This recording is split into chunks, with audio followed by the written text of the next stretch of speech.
నేను మీ శ్రీ కృషి పబ్లికేషన్ పుస్తక రచయిత, అదేవిధంగానే తెలుగు ఫ్యాకల్టీ నాగమణిందారెడ్డి అండి. మరి తొలిసారి మన వీడియో చూసే మన ఛానల్ అయితే సబ్స్క్రైబ్ చేసుకోండి. అలాగే మీకు నచ్చితేనే లైక్ చేయండి, షేర్ చేయండి. మనం ఇక్కడ పరిశీలించుకుంటే అందరికీ కూడా సందేహం ఏంటి సార్ ఇక్కడ అంటే, మార్చిలో డిఎస్సి నోటిఫికేషన్ ఉంటుందా? మరి మార్చిలో డిఎస్సి నోటిఫికేషన్ ఉంటే 40 రోజుల వ్యవధిలోనే అంటే మే 3వ వారంలోనే లేదా మే 4వ వారంలో ఎగ్జామ్ డిఎస్సి పరీక్షలు నిర్వహిస్తారా? మరి ఎస్సీ కమిషన్ రిపోర్ట్ ఎంతవరకు వాస్తవమైన అంశం? మరి ఏంటి సార్ దీనికి సంబంధించి అసలు నోటిఫికేషన్ ఉంటుందా అని దీని గురించి క్లారిటీ మాట్లాడుకుంటే, మరి గౌరవనీయులు శ్రీ విద్యాశాఖ మంత్రి గారు శ్రీ నారా లోకేష్ గారు మనకి ఎన్నోసార్లు ప్రస్తావించారండి. ఏమని సార్ అంటే, అటు శాసన మండలిలో అయితే ఇటు శాసనసభలో కూడా మనకి చాలాసార్లు ప్రస్తావించారు. ఏమని సార్ అంటే, డిఎస్సి నోటిఫికేషన్ విడుదల చేస్తాము, మార్చి నెలలో ఇవ్వడం జరుగుతుంది. ఎస్సీ కమిషన్ రిపోర్టు వచ్చిన వెంటనే మరి డిఎస్సి నోటిఫికేషన్ ఇస్తాము అని చెప్పారు. మరి ఒక సందర్భంలో ఎస్సీ వర్గీకరణ రిపోర్ట్తో ఎటువంటి సంబంధం లేకుండా డిఎస్సి నోటిఫికేషన్ విడుదల చేస్తాము అనేటువంటి విషయాన్ని కూడా మనకు నారా లోకేష్ గారు చెప్పడం అనేది జరిగిందండి. అది అందరికీ కూడా తెలిసిన అంశాలే. మరి ఇక్కడ పరిశీలించుకుంటే సార్, మరి ఇక్కడ మార్చిలో డిఎస్సి నోటిఫికేషన్ ఉంటుందా? మరి విధంగానే ఇంకొక సందర్భంలో మరి విద్యాశాఖ మంత్రి గారు చెప్పడం జరిగింది. ఏమని సార్ ఇక్కడ అంటే, మరి రీసెంట్ గానే మనకు ఒక 1 డే బ్యాక్ చెప్పారు. ఏమని సార్ అంటే, ఈ సంవత్సరంలో నోటిఫికేషన్ రిలీజ్ చేస్తాం, మరి ఈ సంవత్సరంలో ఉపాధ్యాయ భర్తీ చేపడతాము పూర్తిగా అని చెప్పడం జరిగిందండి. మరి వీటన్నిటికి సంబంధించిన క్లారిటీని ఈ వీడియోలో పరిశీలించుకుందాం. మరి అలాగే ఎవరికైనా తెలుగు సంబంధించి మరి డిఎస్సి సంబంధించి మన శ్రీ కృషి పబ్లికేషన్స్ ద్వారా స్వయంగా నేనే రాసినటువంటి తెలుగు కంటెంట్ గ్రామర్ పుస్తకం, అదేవిధంగానే ఆ తెలుగు కంటెంట్ గ్రామర్ సంబంధించి తెలుగు బిట్ బ్యాంక్, తర్వాత తెలుగు మెథడాలజీ పుస్తకాన్ని కూడా మీకు సపరేట్ విడుదల చేయడం జరిగింది. ఓన్లీ తెలుగు వ్యాకరణం కావాల్సిన వాళ్ళకు కూడా సపరేట్గా రిలీజ్ చేసామండి. అదేవిధంగానే ఎస్జిటి వాళ్ళకి పరిశీలించుకుంటే అన్ని మెథడ్స్ అంటే try method, English method, Telugu method 5 methods కలిపి ఒకే పుస్తకంలో బిట్ బ్యాంక్ కూడా మనం విడుదల చేయడం జరిగింది.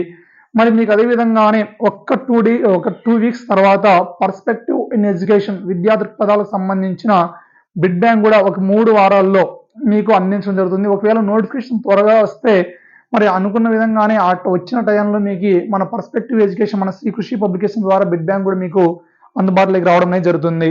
మరి ఎవరైనా మన మెటీరియల్ కావాల్సిన వాళ్ళు 6300878497 నెంబర్ కాల్ చేయండి. అదేవిధంగానే 9182881240 అనే నెంబర్ని అయితే సంప్రదించండి. మరి ఇక్కడ పరిశీలించుకుంటే అదేవిధంగా ఎవరికైనా స్కూల్ పాఠ్య పుస్తకాలు కావాల్సిన అంటే 1వ క్లాస్ నుంచి ఇంటర్ సెకండ్ ఇయర్ కానీ టీటీసీ బీఈడి పాఠ్య పుస్తకాలు కావాల్సిన కూడా మన నెంబర్కి అయితే కాల్ చేయండి. మరి ఇక్కడ పరిశీలించుకుంటే మార్చిలో డిఎస్సి నోటిఫికేషన్, మరి ఈ విషయం గురించి మరి విద్యాశాఖ మంత్రి గారు నారా లోకేష్ గారు ఎన్నో సందర్భాల్లో ప్రస్తావించారండి. అటు శాసనసభలో అయితేమి ఇటు శాసన మండలిలో కూడా ఎన్నోసార్లు ప్రస్తావించారు. ఖచ్చితంగా డిఎస్సి నోటిఫికేషన్ని విడుదల చేస్తాము, ఖచ్చితంగా ఉపాధ్యాయ భర్తీని చేపడతాము, ప్రతిష్టాత్మకంగా తీసుకున్నటువంటి ఈ కార్యక్రమాన్ని మేము తొలి సంతకంగా మరి ముఖ్యమంత్రి గారు పెట్టారు. మరి ఈ కార్యక్రమాన్ని ఖచ్చితంగా 100% నెరవేరుస్తాము అని చెప్పారు. అండ్ ఏంటి సార్ అంటే, అదేవిధంగానే ఎటువంటి పారదర్శకత లేకుండా అదేవిధంగానే ఎటువంటి కేసులు లేకోకుండా 100% ఇంతవరకు ఎప్పుడు కూడా ఇవ్వనటువంటి డిఎస్సి నోటిఫికేషన్ ఎటువంటి కోర్టు సమస్యలు లేకోకుండా మరి క్లియర్గా ఇవ్వడం అనేది జరుగుతుంది అనే విషయాన్ని మరి నారా లోకేష్ గారు చెప్పారండి. ఒకవేళ సార్ మార్చిలో డిఎస్సి నోటిఫికేషన్ వస్తుందా అంటే, సార్ ఒకవేళ మార్చిలో డిఎస్సి నోటిఫికేషన్ ఇచ్చినా కూడా మేలో ఎగ్జామ్ ఉంటుందా సార్ 3వ వారంలో? మరి చాలా మంది చెప్తున్నారు సార్ మేలోనే ఎగ్జామ్ ఉంటుంది, మార్చిలో అంటున్నారు.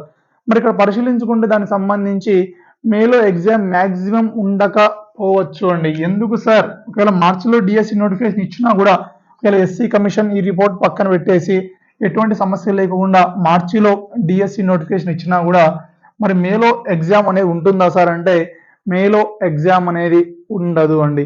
ఉండకపోవచ్చు, 100% చెప్తున్నాను, ఉండకపోవచ్చు. ఎందుకు సార్ అంటే మరి రకరకాల కారణాలండి. ఎస్సీ కమిషన్ రిపోర్ట్ అయితే ఇవ్వడం జరిగింది. మరి ఎస్సీ కమిషన్ రిపోర్ట్ ఇచ్చిన తర్వాత దానికి సంబంధించి మంత్రుల ఒక సమావేశంలో మంత్రుల నేతృత్వంలో ఒక అధ్యయనాన్ని చేపట్టడం జరుగుతుంది. ఆ మంత్రులకు సంబంధించి ఒక 5 మంది లిస్టు కూడా ఇవ్వడం జరిగింది. ఎవరెవరు ఉన్నారు దానికి సంబంధించి, దాని అధ్యయనానికి సంబంధించి ఈరోజు లిస్టు కూడా ఇవ్వడం అనేది జరిగింది. మరి ఇవన్నీ పరిశీలించుకున్నప్పుడు ఆ రిపోర్ట్ అధ్యయనానికి సమ్ టైం అనేది తీసుకుంటుంది. అదేవిధంగానే దాని గురించి శాసనసభలో చర్చించడం అనేది కూడా జరుగుతుంది. మరి ఇవన్నీ కార్యక్రమాలు జరగడానికి మళ్ళీ మనకు ఒక 20 రోజుల నుంచి నెల రోజుల సమయం అనేది పడుతుందండి. మరి ఒకవేళ నోటిఫికేషన్ ఇచ్చినా కూడా ఒక 20 రోజుల నుంచి నెల రోజుల సమయం అయితే పడుతుంది. మరి ఇదంతా తీసుకున్న తర్వాత మళ్ళీ ఎవరైనా మరి దానికి సంబంధించిన రిపోర్ట్ సంబంధించిన వాళ్ళలో వ్యక్తులతో మళ్ళీ చర్చించడం జరుగుతుంది. ఇవన్నీ కార్యక్రమాలు జరగాలంటే మనకు 40 రోజుల్లో కంప్లీట్ అవుతుందా సార్ అంటే 40, 45 రోజుల్లో కంప్లీట్ అవ్వడం అనేది జరగదండి. మరి ఇది ఒక మెయిన్ రీజన్‌గా తీసుకుందాం. అదేవిధంగానే ఒక చిన్న రీజన్ ఏంటి సార్ అని పరిశీలించుకుంటే మరి ఇంతకుముందు నవంబర్‌లో మనకు అక్టోబర్‌లో చెప్పారు. ఏమని ఎస్సీ, ఎస్టీ వాళ్ళకి సంబంధించి ఉచిత కోచింగ్ ప్లస్ వసతి అంటే హాస్టల్‌తో సహా వాళ్ళకి కోచింగ్ ఇవ్వాలా అనే ఉద్దేశంతో ప్రభుత్వం ఆ కార్యక్రమాన్ని చెప్పిందండి. మరి దానికి సంబంధించి ఆ అంశం ఇప్పుడు మళ్ళీ ఇక్కడ పైకి రావడం జరిగింది. అంటే ఎస్సీ, ఎస్టీ అభ్యర్థులు ఎవరైతే ఉన్నారో వాళ్ళు ఈ నెల 15 తేదీ వరకు అప్లై చేసుకోండి. మీకు సంబంధించిన ప్రైవేట్ కోచింగ్ సెంటర్ అనే దాన్ని ఇచ్చారు. మరి అప్పుడు వ్యవధి ఎంత ఇచ్చారు సార్ అంటే 90 రోజులు కోచింగ్ ఉంటుంది. దానికి సంబంధించి విధి విధానాలు ఇవన్నీ కూడా అప్పుడు ఇవ్వడం జరిగింది. మరి ఇప్పుడు వాళ్ళకి సంబంధించి ఆ కోచింగ్ స్టార్ట్ చేసినప్పుడు ప్రభుత్వమే 90 రోజుల సమయం గుర్తుంచుకోండి. ప్రభుత్వమే 90 రోజుల సమయంలో మరి ఈ కోచింగ్ ఇవ్వడం జరుగుతుంది అనే విషయాన్ని ప్రస్తావించింది గతంలో.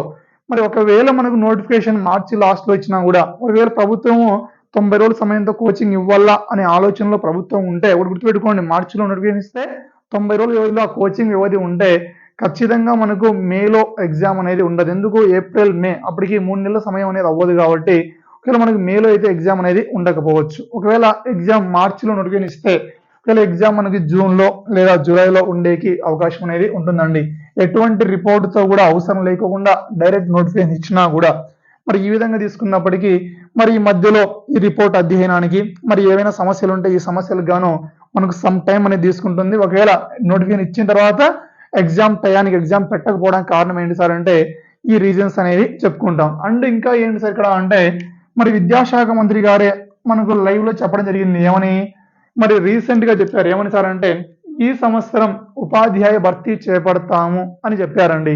ఈ విద్యా సంవత్సరం అని చెప్పలేదు నాన్న, ఏమన్నారు ఈ సంవత్సరం అని క్లియర్ గా వన్ డే బ్యాక్ మనకు క్లియర్ గా చెప్పడం అనేది జరిగింది. అంటే ఇంతవరకు గతంలో ఏమన్నారు సార్ అంటే ఈ విద్యా సంవత్సరం అన్నారంటే జూన్ నాటికి భర్తీ చేయబడతాం అనే దాని అర్థం. మరి ఇక్కడ ఈ సంవత్సరము అంటే ఏంటి సార్ అంటే 2025 డిసెంబర్ అనేటువంటి అర్థం అనేది రావడం జరుగుతుంది. అంటే మనకి దీని ఆధారంగా చూసుకుంటే మార్చిలో కూడా డిఎస్సి నోటిఫికేషన్ ఉంటుందా అనేది కూడా ఒక ప్రశ్నార్థకంగా ఆలోచించాల్సిన విషయమేనండి. ఒకవేళ మార్చిలో నోటిఫికేషన్ ఇచ్చినా కూడా మనకి ఎగ్జామ్ అనేది మేలో అయితే 100% ఉండకపోవచ్చండి.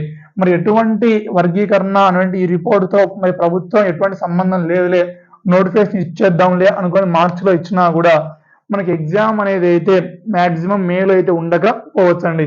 దీనికి రీజన్ ఏంటి సార్ అంటే ఇవన్నీ కూడా మరి విద్యాశాఖ మంత్రి గారు చెప్పినటువంటి ఈ సంవత్సరం నోటిఫికేషన్ ఇస్తాం, అదేవిధంగా మనకు ప్రభుత్వం ప్రకటించినటువంటి 90 రోజుల కాల వ్యవధి డిఎస్సి కోచింగ్ అనేది పరిగణలోకి తీసుకుందాం.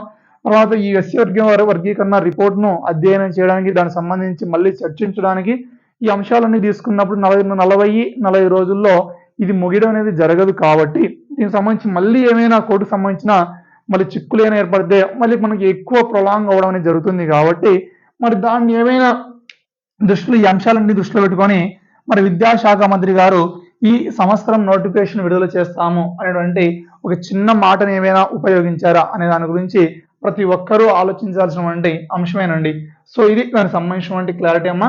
మరి ఒకవేళ మనకు మార్చిలో మరి ఏ వర్గీకరణ అంశంతో సంబంధం లేకుండా మార్చిలో డిఎస్సి నోటిఫికేషన్ ఇచ్చినా కూడా ఎగ్జామ్ అనేది మనకు మేలో అయితే ఉండకపోవచ్చు. దాని రీజన్ ఏంటి సార్ అంటే ఒక 3 రీజన్స్ ఉన్నాయి. ఆ 3 రీజన్స్ కూడా మనం చెప్పుకోవడం అనేది జరిగిందండి. ఇది దానికి సంబంధించినటువంటి క్లియర్ ఇన్ఫర్మేషన్.